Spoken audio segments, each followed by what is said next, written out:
Amici di YouTube, ritrovati sul canale Riparo Fai Da Te. Oggi non ci occuperemo di riparazione, ma di come sostituire l'alzatina della nostra cucina. Come potete notare, questa alzatina si è deformata a causa del calore. Questo avviene quando la fiamma va a toccare il fondo della pentola e il calore si espande verso l'alzatina. A lungo andare la nostra alzatina si deforma, come potete notare. È molto semplice da sostituire.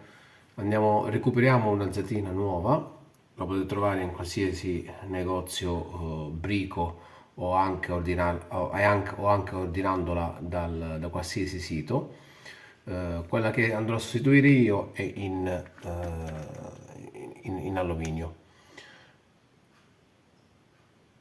Molto semplice, come vi dicevo, basta togliere dalla sua sede facendo un po' di leva in questo modo. Ecco qua.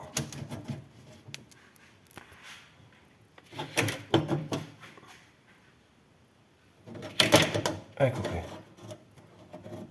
Andrò a pulire la parte la sede dove va alloggiata la nostra alzatina e andrò a rimettere la nuova.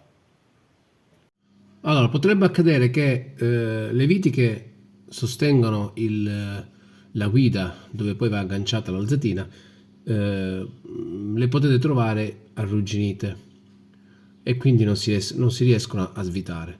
Basta utilizzare una pinza del genere, si acchiappa la vita da qui direttamente, si gira e piano piano si va a togliere la vite arrugginita. Questo vale per tutte le altre viti che sono posizionate lungo la guida della nostra alzatina.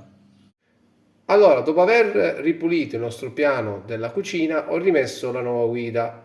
Andrò a fissarla con un po' di silicone e poi andrò a mettere delle viti ogni 50 cm in modo tale da fissare la guida sul piano della cucina in modo permanente.